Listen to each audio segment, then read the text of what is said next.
वटपौर्णिमा विशेष सेवा. वटपौर्णिमेचे महत्त्व काय? चला तर मग जाणून घेऊयात. हिंदू पंचांगानुसार एका वर्षात 12 पौर्णिमा असतात. या 12 पौर्णिमांपैकी ज्येष्ठ महिन्यातील पौर्णिमा आपल्याकडे वटपौर्णिमा म्हणून साजरी केली जाते. ज्येष्ठ महिन्यातील शुक्ल पक्षाची पौर्णिमा ही वटपौर्णिमा म्हणून मोठ्या उत्साहात साजरी केली जाते. या दिवशी सुवासिनी वटपौर्णिमेचे व्रत पाळतात आणि आपल्या पतीच्या दीर्घायुष्यासाठी उपवास करतात. यंदा वटपौर्णिमेचा सण शुक्रवारी 21 जूनला साजरा केला जाईल.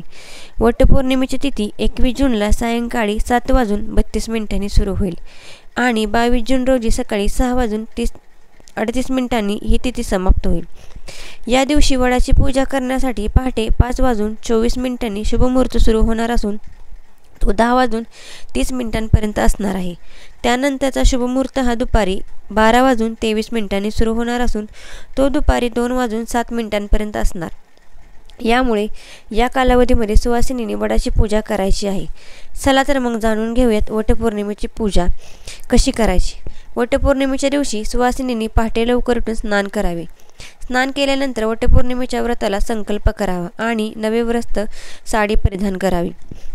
वडाच्या झाडाची पूजा करण्यासाठी ताट तयार करून घ्यावे. त्यासाठी ताटात फुले, कापसाची पोत, अक्षता, हळदी कुंकू, उदबत्ती, पांढरा दोऱ्याचा गुंडा, आंबा, जांभळ, करवंद, फणस इत्यादी फळे ठेवावी. शुद्ध पाण्याचा गडवा तांब्या निरांजन सोबत ठेवावे.